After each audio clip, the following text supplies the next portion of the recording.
पहाटेची वेळ, अंगाला झोंबणारी ती थंड वाऱ्याची झुळूक. हजारो वारकरी पायात चपलासुद्धा न घालता टाळ मृदुंगाच्या गजरात पंढरीच्या दिशेने चाललेत. आणि नेमक्या याच खडबडीत रस्त्यावर लोकांच्या पायाखालून मातीवर खुरपडण्याचा एक वेगळाच आवाज येत होता. पण त्याला माहीत नव्हतं की हा प्रवास त्याच्या आयुष्यात सगळं बदलून टाकणार होता. हो मंडळी, तो आवाज एका 22 वर्षांच्या तरुणाचा होता, जो चक्क आपल्या पोटावर फरफटत चालला होता.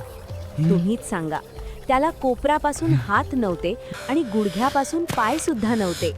श्वास घेण्यात सुद्धा त्याला प्रचंड वेदना होत होत्या. त्याच्या मागे मातीवर त्याच्या फरफटत जाण्याच्या खुणा आणि रक्ताचे डाग उमटत होते. तरीही त्याच्या डोळ्यात आणि श्वासात एकच ओढ होती, ती म्हणजे माझ्या विठ्ठलाची. मंडळी, ही कथा आहे पैठणच्या संत कुर्मदासांची. आणि खऱ्या अर्थाने गोष्ट आत्ता सुरू होते, जिने साक्षात देवाला आपली वीट सोडून जमिनीवर यायला भाग पाडलं. जर तुम्ही खरे विठ्ठल भक्त असाल तर अशा खऱ्या भक्तांच्या कथा ऐकण्यासाठी आपल्या या चॅनलला सबस्क्राईब करा आणि या परिवारात सामील व्हा. कारण इथे फक्त गोष्टी नाही तर भक्तीचा साक्षात अनुभव मिळतो. आणि हो, तर कमेंटमध्ये जय हरी विठ्ठल नक्की लिहा.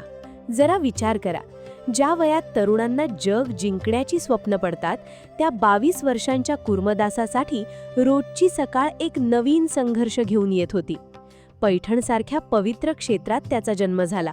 बघा ना मंडळी, जन्मल्यापासूनच देहाची अशी अवस्था होती की साधा एक घास स्वतःच्या हाताने खाता येत नव्हता. लाकडाचा एखादा ओंडका जसा जमिनीवर पडून असतो ना, तसाच कुर्मदासाचा देह एका जागी पडून असायचा. तुम्हीच कल्पना करा, आपल्याला साधा काटा मोडला तरी आपण किती हळवे होतो, नाही का? या तरुणाचं संपूर्ण आयुष्यच एका मूक वेदनेसारखं होतं. तरीही त्याच्या तोंडून कधीही देवाबद्दल साधी तक्रार निघाली नाही की माझ्याच नशिबी हे दुःख का. उलट तो सतत अखंड विठ्ठलाच्या नामात दंग असायचा. त्याला स्वतःच्या पायाने चालता येत नव्हतं आणि मन मात्र कधीच पंढरीच्या वाळवंटात पोहोचलेलं असायचं. कुर्मदासाचा एकुलता एक आधार म्हणजे त्याची ती म्हातारी आई. आईचं वय 55 ते 60 वर्षांच्या घरात होतं. ती माऊली रोज त्याला पाठीवर उचलून घ्यायची, त्याचे सगळे लाड पुरवायची, त्याची सर्व सेवा करायची. मात्र जसजसा कुर्मदास मोठा होत होता तसतसं त्याचं ओझं त्या म्हाताऱ्या आईला पेलवेन असं झालं होतं. बघा ना, माणसाच्या शरीराला आणि सहनशीलतेलाही एक मर्यादा असतेच ना.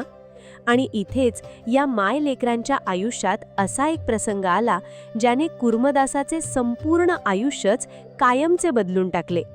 तो प्रसंग असा होता की जो ऐकून तुमच्याही डोळ्यांच्या कडा ओलावल्याशिवाय राहणार नाहीत. त्या दिवशी पैठणच्या वाळवंटात एक वेगळंच चैतन्य सळसळत होतं. पण त्या दिवशी जे घडणार होतं ते कुर्मदासाच्या आयुष्याला कायमचं बदलून टाकणार होतं. गोदावरी नदीच्या संथ प्रवाहाच्या साक्षीने संत भानुदास महाराजांचं कीर्तनाचं आयोजन करण्यात आलं होतं. बघा ना मंडळी, भानुदास महाराज म्हणजे साक्षात संत एकनाथ महाराजांचे पणजोबा. त्यांच्या कीर्तनाला हजारो भाविकांची गर्दी लोटायची. दुपारची वेळ टळून गेली होती आणि कीर्तनाचा तो गोड आवाज, टाळ मृदंगाचा तो ठेका हवेतून तरंगत कुर्मदासाच्या झोपडीपर्यंत पोहोचत होता. तो आवाज कानावर पडताच कुर्मदासाच्या अंगात जणू नवं चैतन्य संचारलं. त्याची विठ्ठलाची ओढ त्याला एका जागी स्वस्थ बसू देत नव्हती. अंगात ताकद नसतानाही तो पोटावर सरकत सरकत झोपडीच्या उंबरठ्यापर्यंत आला. बाहेरचा तो भक्तिमय माहोल त्याला खुणावत होता. त्याने घरात घरकामात व्यग्र असलेल्या आपल्या आईला हाक मारली, पण आईच्या मनात मात्र काहीतरी वेगळंच चाललं होतं. आई, लवकर बाहेर ये, मला कीर्तनाला जायचंय, कीर्तनाची वेळ झाली ग. पण आई स्वतःच्या कामात मग्न असल्यामुळे तिने पहिल्या हाकेकडे लक्ष दिलं नाही. तेव्हा कुर्मदासाने पुन्हा 2-3 वेळा मोठ्या आशेने हाक मारली. तुम्हीच कल्पना करा मंडळी, नेहमी आपल्या लेकाचे सर्व लाड पुरवणारी ती माऊली आज मात्र प्रचंड थकलेली होती. घराचं सारवणं, पाणी भरणं, स्वयंपाक करणं आणि या सगळ्यासोबतच 22 वर्षांच्या धडाधाकट दिसणाऱ्या पण शरीराने पूर्णपणे लाचार असलेल्या आपल्या मुलाला दररोज पाठीवर वाहून नेण्याची होणारी ती कसरत, या सगळ्यामुळे तिच्या शरीराची आणि मनाची अक्षरशः चाळण झाली होती आणि तेव्हाच तिच्या संयमाचा बांध तुटणार होता. आणि आज तिच्या संयमाचा बांध अचानक तुटला. ती रागाने बाहेर आली. तिच्या कपाळावर घामाचा धारा होत्या आणि डोळ्यात एक प्रकारची न संपणारी हतबलता. ती अत्यंत वैतागून कुर्मदासाला म्हणाली, रोज रोज हे कीर्तन आणि रोजचा तुझा हा हट्ट. अरे तुला गुडघ्यापासून पाय नाहीत, कोपरापासून हात नाहीत. मी आता म्हातारी झालीये रे. हे तुझं जड ओझं माझ्याने आता रोज रोज पेलवत नाही. आता तू काही लहान राहिला नाहीस, 22 वर्षाचा घोडा झालास. कसं समजत नाही रे तुला? कोण नेणार तुला रोज असं पाठीवर उचलून? ऐका जरा मंडळी, या शब्दांची धार किती तीक्ष्ण होती. पण आता पुढे कुर्मदास काय उत्तर देणार हेच सगळ्यात महत्त्वाचं होतं. स्वतःच्या जन्मदात्रीकडून असे शब्द ऐकल्यावर एखाद्या सामान्य माणसाचं काळीज पिळवटून निघालं असतं. त्याला राग आला असता, तो चिडला असता किंवा स्वतःच्या नशिबाला पोसत रडत बसला असता. काय होत असेल त्यावेळेला कुर्मदासाच्या मनात? पण कुर्मदास सामान्य नव्हता. इथेच त्याच्या खऱ्या भक्तीची आणि प्रगल्भतेची ओळख पडते. कुर्मदासाला आपल्या आईचा अजिबात राग आला नाही. उलट त्याला तिच्या डोळ्यातील ती हतबलता समजली. त्याला जाणीव झाली की खरोखरच आपलं हे अपंग शरीर या म्हाताऱ्या जन्मदात्रीसाठी एक फार मोठं ओझं बनलं आहे. माझ्या वडिलांनी झुरून झुरून प्राण सोडला आणि मी हा असा चौरंग होऊन जिवंत राहिलो. यात या माऊलीचा तरी काय दोष, असा विचार त्याच्या मनात आला. त्याचे डोळे भरून आले. गळ्यातला आवंढा गिळत तो अत्यंत शांतपणे आणि काकुलीतेने आपल्या आईला म्हणाला, आई, खरं आहे ग तुझं. मी 22 वर्षाचा झालोय, पण आजवर तुझ्या कोणत्याही उपयोगाला आलो नाही. माहीत आहे मला, मी तुझ्यासाठी फक्त एक ओझं आहे. आई, पण माझी एक शेवटची विनंती ऐकशील? आजचा एक दिवस, फक्त आजच्या दिवस मला त्या कीर्तनाला घेऊन चल ग. मी तुला पांडुरंगाची शपथ घेऊन सांगतो, उद्यापासून हे ओझं तुला कधीच त्रास देणार नाही. मी पुन्हा कधीच तुझ्याकडे हा हट्ट करणार नाही. बघा ना, मुलाचे ते अश्रू आणि त्याचे ते मनाला भिडणारे शब्द ऐकून आईचं काळीज मात्र तीळ तीळ तुटलं. रागाच्या भरात तोंडातून शब्द गेले होते, पण पोटच्या गोळ्याबद्दलचं तिचं प्रेम कमी थोडीच झालं होतं. आईचेही डोळे दबदबले. तिने पदरानं स्वतःचे डोळे पुसले. कोणतीही चिडचिड न करता तिने निमूटपणे हातपाय नसलेल्या, अंगावर फक्त एक लंगोटी घातलेल्या आपल्या कुर्मदासाला पाठीवर घेतलं. आईच्या पाठीवर जाताना कुर्मदास मात्र स्वतःच्याच मनात एक वेगळ्याच आणि कठोर निश्चय करत होता. जड पावलांनी चालत आईने कुर्मदासाला ज्या ठिकाणी कीर्तन चालू होतं त्या मंदिराच्या बाहेर वाळवंटात आणून सोडलं आणि ती जड अंतःकरणाने कामासाठी परत घरी निघून गेली. तेव्हाच त्या कीर्तन मंडपात असं काही घडणार होतं ज्याची कल्पना ना कुर्मदासाच्या आईला होती ना स्वतः कुर्मदासाला. संत भानुदास महाराजांच्या त्या कीर्तनातून असा एक रस्ता उलगडणार होता जे या अपंग कुर्मदासाला थेट साक्षात देवाच्या दारात नेऊन उभा करणार होता. आणि यापुढे जे घडणार होतं त्यासाठी कुणीही तयार नव्हतं, कारण इथून पुढे सुरू होणार होता एका अशा प्रवासाचा आरंभ जो थेट देवाच्या दारात जाऊन थांबणार होता. आणि आता खरी गोष्ट एका वेगळ्याच वळणावर येणार होती. कीर्तनाचा मंडप भाविकांच्या अलोट गर्दीने फुलून गेला होता. टाळ मृदंगाचा गजर आणि विठू नामाचा जयघोष आसमंतात घुमत होता. बघा ना मंडळी, आईने मंदिराबाहेर सोडल्यानंतर कुर्मदासाने आत जायचे कसे हा एक मोठा प्रश्न होताच. पण त्याच्यातील प्रबळ इच्छाशक्तीला कोणत्याही शरीराच्या मर्यादा बांधून ठेवू शकत नव्हत्या. कुर्मदासाने लोकांच्या गर्दीतून पोटावर फरफटत, लोटांगण घेत, माणसांमधून रस्ता काढत काढत थेट कीर्तनकारांच्या समोर पहिल्या रांगेत जाऊन जागा मिळवली. गळ्यात तुळशीची माळ आणि कपाळी गोपीचंदनाचा टिळा लावलेला हा चौरंग देह पाहून कीर्तन करत असलेल्या भानुदास महाराजांचे लक्ष साहजिकच त्याच्याकडे गेले. कीर्तन अत्यंत रंगात आले होते. भानुदास महाराज आपल्या ओघवत्या वाणीतून पंढरपूरचे आणि चंद्रभागेचे असे काही अप्रतिम वर्णन करत होते की ऐकणाऱ्याला साक्षात पंढरी डोळ्यासमोर उभी राहावी. ते सांगत होते की आयुष्यात एकदा तरी पंढरीची वारी करावी. आषाढी कार्तिकीचा तो सोहळा, चंद्रभागेत केलेले ते पवित्र स्नान आणि विटेवर उभ्या असलेल्या सावळ्या परब्रह्माचे ते साक्षात दर्शन यासारखे दुसरे कोणतेही सुख या त्रैलोक्यात नाही. भानुदास महाराजांच्या मुखातून हे सर्व वर्णन ऐकताना कुर्मदासाचे कान जणू तृप्तच होत नव्हते. त्याला वाटत होतं की हे कीर्तन कधीच संपू नये. तो स्वतःचं भान हरपून त्या भजनाच्या गोडव्यात पूर्णपणे रंगून गेला होता. अखेर कीर्तन संपले. सर्व भाविक आपापल्या घरी परतू लागले. पण कुर्मदास मात्र तिथेच भानुदास महाराजांच्या समोर स्तब्ध बसून होता.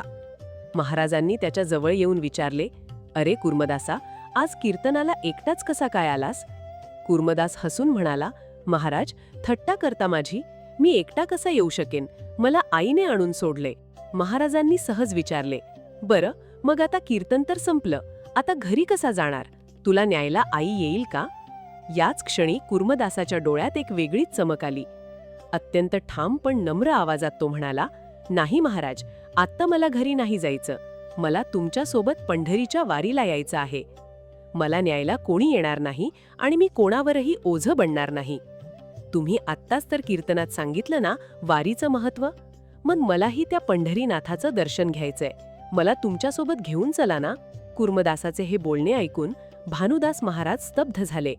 त्यांच्यासमोर एक असा तरुण बसला होता ज्याला स्वतःच्या पायावर उभं राहता येत नव्हते आणि तो पंढरपूरच्या शेकडो मैलांच्या पायी वारीचे स्वप्न पाहत होता.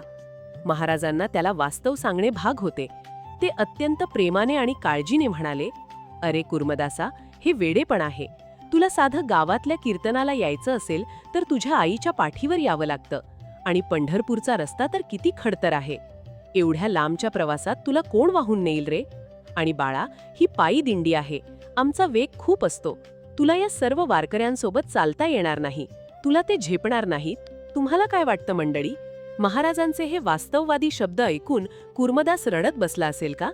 त्याने आपला विचार बदलला असेल का? नाही. कुर्मदासाने अत्यंत शांतपणे महाराजांचे ते शब्द ऐकले. तो चिडला नाही की खचून गेला नाही. त्याने अत्यंत संयमाने महाराजांना उत्तर दिले, महाराज, तुम्ही फक्त हो म्हणा. तुम्ही फक्त आज्ञा द्या की चल बाबा पंढरीला, मग पहा मी कसा येतो ते. महाराजांना वाटले की हा तरुण भावनेच्या भरात बोलतोय. त्यांनीही हसत हसत थोड्याशा विनोदानेच त्याला म्हटले, बरं बाबा, ठीक आहे, ये चल पंढरपूरला. असं म्हणून महाराज इतर वारकऱ्यांसोबत तिथून निघून गेले. त्या रात्री संपूर्ण कीर्तन मंडपात शांतता पसरली होती. पण कुर्मदासाच्या मनात मात्र एक प्रचंड वादळ उठलं होतं. महाराजांचे ते शब्द, तुला सर्वांसोबत चालता येणार नाही, त्याच्या कानात पुन्हा पुन्हा घुमत होते. आणि त्या क्षणी त्याच्या आयुष्यातील सर्वात मोठा निर्णय घडणार होता. त्याने स्वतःशीच एक शांत आणि अत्यंत दृढ असा विचार केला, काय झालं मला सर्वांसोबत चालता आलं नाही तर? कुणी सांगितलं की सर्वांसोबतच जावं लागतं? जर मला सर्वांसोबत वेगाने चालता येत नसेल तर मी सर्वांच्या आधी निघेन, माझ्या कासव गतीने. हा तो क्षण होता मंडळी, जिथून या संपूर्ण कथेचे पारडे फिरले. एका अपंग तरुणाचा हा संकल्प केवळ एक भावनिक निर्णय नव्हता, तर हा त्याच्या अखंड निग्रहाचा आणि स्वतःच्या मर्यादांना दिलेला एक भयंकर मोठा लढा होता. आणि इथून पुढे जो प्रवास सुरू होणार होता त्याची साधी कल्पना जरी केली तरी आजच्या आपल्यासारख्या धडधाकट माणसाच्या अंगावर काटा आल्याशिवाय राहणार नाही. कारण तो प्रवास केवळ जमिनीवरून नव्हता, तर तो साक्षात शरीराच्या असह्य वेदनांच्या आणि मानवी सहनशीलतेच्या सीमेवरून सुरू होणार होता. रात्रीची नीरव शांतता, सगळं जग झोपलेलं असताना तो 22 वर्षांचा तरुण अंगावर फक्त एक लंगोटी लावून पैठणच्या वेशीवरून पोटावर घरंगळत पुढे निघाला होता. मातीचा तो खडबडीत रस्ता, रस्त्यावरचे ते तीक्ष्ण खडे आणि काटे त्याच्या नाजूक पोटाला अक्षरशः बोचत होते. त्वचा सोलवटून निघत होती. श्वास घेतानाही छातीत आणि पोटात असह्य वेदना होत होत्या. तुम्ही एकदा डोळे मिटून जरा विचार करा मंडळी, आपण साध्या गुळगुळीत फरशीवरही 2 मिनिटे पोटावर रांगू शकत नाही. आणि हा माणूस कित्येक मैलांचा खडबडीत रस्ता चक्क पोटावर घासून पार करायला निघाला होता. त्याच्या मागे रस्त्यावर रक्ताचे ओघळ सांडत होते. पण त्याच्या मुखातून कोणताही आकांत नाही, तर फक्त विठ्ठल विठ्ठल असा गजर बाहेर पडत होता. तो थांबला नाही, तो थकला नाही. भानुदास महाराजांची दिंडी आपल्या मागून येणार आहे हे ओळखून तो पुढे जाऊन गावागावातून लोकांकडून दिंडीसाठी भाकरी आणि कालवण गोळा करून ठेवत होता. स्वतःच्या वेदना बाजूला ठेवून तो वारकऱ्यांची मनोभावे सेवा करत होता. पण या शारीरिक यातनांपेक्षाही भयंकर असा एक संकल्प कुर्मदासाने स्वतःशीच केला होता, जो ऐकून तुमचाही थरकाप उडेल. वारकऱ्यांसाठी गावोगावी अन्न गोळा करत असताना स्वतःच्या पोटात मात्र त्याने अन्नाचा एक कणही जाऊ दिला नाही. का? काय होत असेल त्यामागे कारण? कुर्मदासाचा विचार किती सखोल होता पहा. तो स्वतःशीच म्हणाला, जर मी अन्न खाल्लं तर मला मलमूत्र विसर्जन करावं लागेल. घरी असताना माझी मठारी आई माझी घाण काढायची, मला धुवायची. इथे या अनोळखी रस्त्यावर माझं मलमूत्र कोण धुणार? मी कुणालाही त्रास देणार नाही. आणि याच विचाराने त्याने स्वतःच्या अन्न आणि पाण्याचा पूर्णपणे त्याग केला. एका माणसाचा निग्रह यापेक्षा कठोर असूच शकत नाही. पण मंडळी, इथेच गोष्ट संपत नाही. याच असह्य वेदनांच्या आणि एकाकी प्रवासात कूर्मदासाच्या आयुष्यात एक अशी व्यक्ती येणार होती जिने या कथेचं रूपच बदलून टाकलं. एका रात्री जेव्हा कूर्मदासाचं शरीर वेदनांनी अक्षरशः भाजून निघत होतं, तेव्हा अंधारातून एक अनोळखी माणूस त्याच्याजवळ आला. पांढरं पागोटं बांधलेला, कपाळावर गोपीचंदनाचा टिवा आणि पाठीवर व्यापाऱ्याचं गाठोडं घेतलेला तो एक साधा गृहस्थ होता. त्याने स्वतःची ओळख सावळाराम खिस्ती अशी सांगितली. तो कोण होता, कुठून आला होता हे कुणालाच माहीत नव्हतं. पण त्या रात्री त्याने एका गाठोड्यातून काहीतरी पाला काढला, तो चुरगळला आणि त्याचा थंडगार रस कूर्मदासाच्या रक्ताळलेल्या जखमांवर अत्यंत हळूवारपणे लावला. त्या अनोळखी सावळाराम खिस्तीचा तो स्पर्श कूर्मदासासाठी एखाद्या संजीवनीसारखा होता. त्या स्पर्शात त्याला साक्षात पंढरीनाथाची माया जाणवत होती. सावळाराम रोज रात्री कुठून तरी अचानक प्रकट व्हायचा. तो कूर्मदासाच्या जखमांवर लेप लावायचा, त्याच्या कोरड्या पडलेल्या घशात 2 थेंब पाणी सोडायचा आणि त्याला पोटाशी धरून झोपवायचा आणि रात्रभर विठ्ठलाचे अभंग म्हणायचा. पण विशेष म्हणजे पहाट होण्याआधीच तो सावळाराम कुणालाही न सांगता रहस्यमयरित्या नाहीसा व्हायचा. कूर्मदासाला प्रश्न पडायचा की या निर्जन वाटेवर हा व्यापारी रोज नेमका कुठून येतो आणि माझी एवढी निस्वार्थ सेवा का करतो? हा सावळाराम नक्की कोण आहे हे रहस्य कूर्मदासालाही उलगडत नव्हतं. पण या रहस्यमय आधाराने कूर्मदासाला तो जीवघेणा प्रवास सहन करण्याची एक अद्भुत ताकद दिली होती. आणि हीच ताकद त्याला आता थेट पंढरपूरच्या वेशीवर घेऊन जाणार होती, जिथे त्याची भेट साक्षात पांडुरंगाशी होणार होती. मंडळी, मजल दर मजल करत कूर्मदासाचा हा खडतर प्रवास पंढरपूरच्या अगदी जवळ असलेल्या लहुळ नावाच्या गावापर्यंत येऊन पोहोचला. पण बघा ना, इथे मात्र त्याच्या शरीराने पूर्णपणे हार मानली. त्याच्या शरीराची अवस्था इतकी भयंकर झाली होती की जसं एखादं शरीर पूर्णपणे चिरडून जावं ना, तशी त्याची त्वचा अक्षरशः सोलवटून निघाली होती. आता पुढे 1 इंचही सरकणं त्याच्यासाठी अशक्य झालं होतं. लहुळच्या एका रस्त्याकडेला रक्ताच्या थारोळ्यात तो निपचित पडून होता. त्याचे श्वास मंदावले होते आणि डोळ्यातून सतत पाण्याच्या धारा वाहत होत्या. देह जरी एका जागी थांबला होता तरी त्याचा प्राण मात्र आपल्या पंढरीनाथाच्या चरणी पोहोचण्यासाठी तडफडत होता. नेमकी त्याच वेळी भानुदास महाराजांची दिंडी त्यांच्या पाठोपाठ लहुळमध्ये येऊन पोहोचली. भानुदास महाराजांनी कूर्मदासाला शोधायला सुरुवात केली आणि रस्त्याच्या कडेला पडलेल्या त्या निष्प्राण देहाला पाहताच साक्षात महाराजांचा संयम सुटला.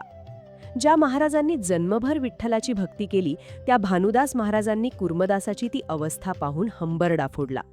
ते ओक्साबोक्शी रडायला लागले. त्यांनी थरथरत्या आवाजात विचारलं, कूर्मदासा, अरे काय अवस्था करून घेतलीयस स्वतःची?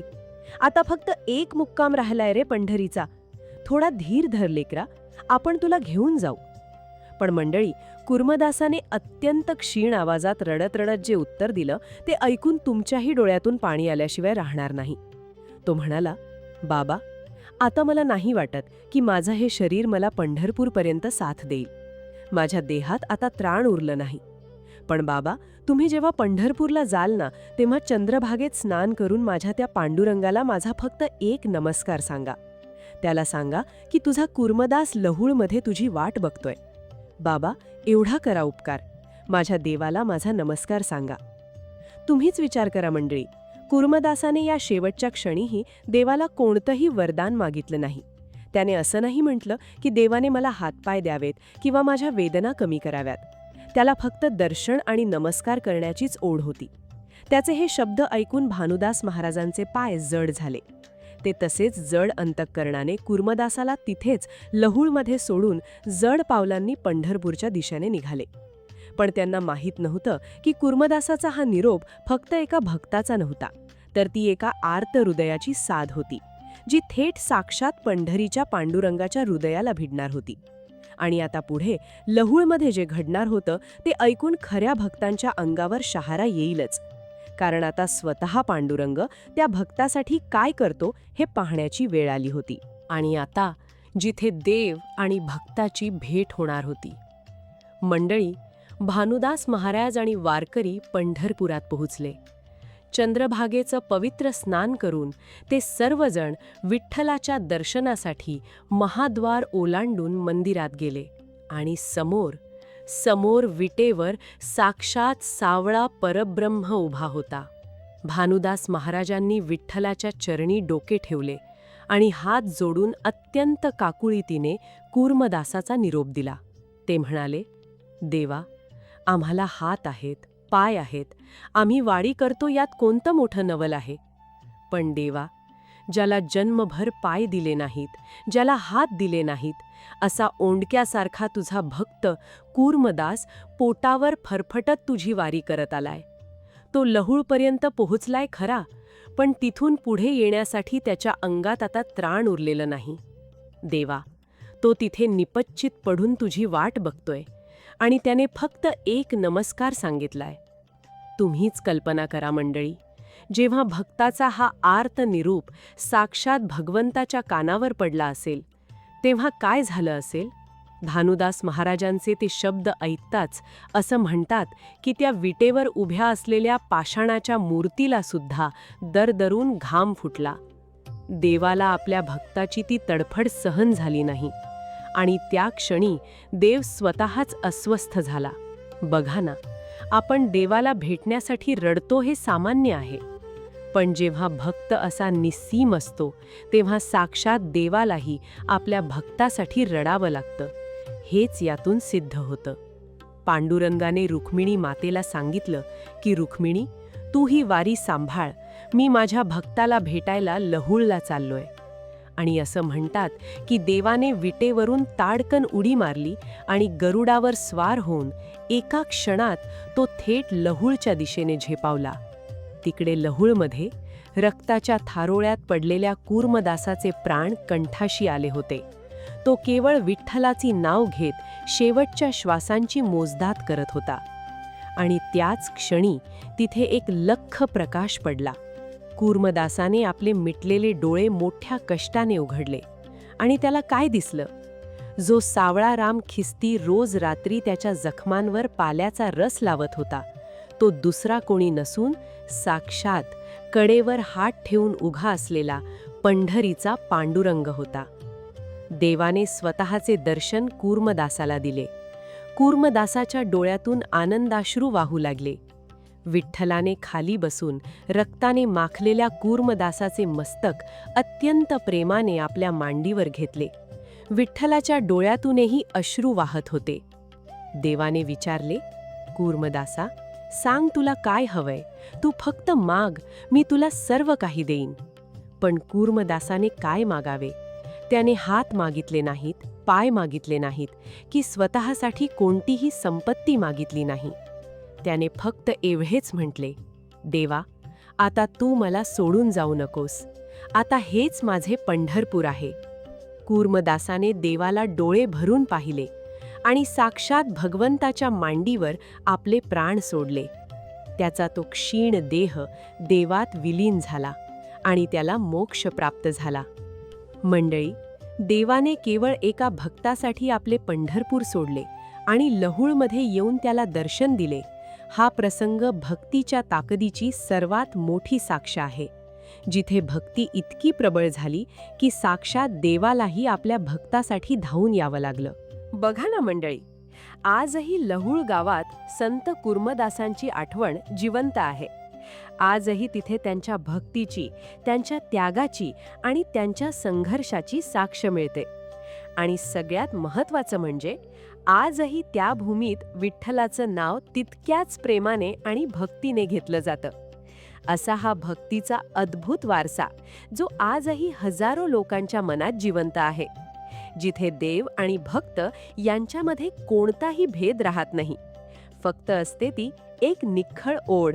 पंढरपूरप्रमाणेच आजही लहुळमध्ये आषाढी आणि कार्तिकी एकादशीला हजारो वारकऱ्यांची मोठी यात्रा भरते आणि संपूर्ण परिसर विठू नामाच्या गजराने दुमदुमून जातो. पण मंडळी, ही कथा फक्त कूर्मदासांची नाही, ही कथा आपल्या प्रत्येकाच्या आयुष्याची आहे. मंडळी, जरा शांतपणे विचार करा. आजच्या या धावपळीच्या जीवनात आपल्याकडे सगळं काही आहे. देवाने आपल्याला धडधाकट शरीर दिलंय, चालण्यासाठी मजबूत पाय दिलेत, काम करण्यासाठी उत्तम हात दिलेत. आज आपण छोट्याशा गोष्टींनी खचतो. नेट स्लो झालं, कुणी रिप्लाय दिला नाही, कामात थोडी अडचण आली आणि आपण लगेच म्हणतो, माझ्याच नशिबात असं का? मोबाईल स्लो झाला, कामात प्रॉब्लेम आला, कुणी आपल्याशी वाईट बोललं आणि आपण लगेच तुटून जातो. व्यवसायात थोडा तोटा झाला, एखादं अपयश आलं किंवा मनासारखी गोष्ट घडली नाही की आपण लगेच हतबल होतो. आपण थेट देवाला दोष द्यायला लागतो, स्वतःच्या नशिबाला कोसत बसतो. पण जरा त्या कुर्मदासांचा विचार करा, ज्यांच्याकडे जन्मापासून काहीच नव्हतं, ना हात होते ना पाय होते, तरीही त्यांनी आयुष्यात कधीही देवाला दोष दिला नाही की स्वतःच्या परिस्थितीवर रडत बसले नाहीत. त्यांच्या डोळ्यात फक्त आणि फक्त भक्तीचेच अश्रू होते. आणि म्हणूनच मंडळी, ही गोष्ट आपल्याला एकच गोष्ट शिकवते. ज्या माणसाला देवाने हातपाय दिले नाहीत, त्याने केवळ आपल्या प्रबळ इच्छाशक्तीच्या आणि निश्चिम भक्तीच्या जोरावर साक्षात देवाला आपली वीट सोडून जमिनीवर यायला भाग पाडलं. माणसाचा निर्धार पक्का असेल आणि अंतःकरणात खरी ओढ असेल तर कोणत्याही शारीरिक किंवा भौतिक मर्यादा ध्येयाच्या आड कधीच येत नाहीत. ही कथा आपल्याला शिकवते की संकटे शरीरावर येतात, पण मन जर खंबीर असेल तर हे संपूर्ण जग जिंकता येतं. आणि ज्या दिवशी आपण हार मानणं बंद करतो, त्या दिवशी देव आपल्यासाठी मार्ग बनवायला सुरुवात करतो. तुम्हाला ही संत कुर्मदासांची आणि विठुरायाची अंगावर काटा आणणारी कथा कशी वाटली हे आम्हाला नक्की सांगा. जर ही कथा ऐकताना तुमच्या डोळ्यात पाणी आलं असेल किंवा मनात थोडासा बदल जाणवला असेल तर अशाच खऱ्या कथा ऐकण्यासाठी या चॅनलशी नक्की जोडलं जा. कारण काही कथा फक्त ऐकण्यासाठी नसतात, त्या आयुष्य बदलण्यासाठी असतात. आणि हो, कॉमेंटमध्ये जय जय रामकृष्ण हरी नक्की लिहा. पुन्हा भेटूया अशाच एका सत्य, अद्भुत आणि भक्तिमय कथेसोबत. तोपर्यंत जय जय रामकृष्ण हरी.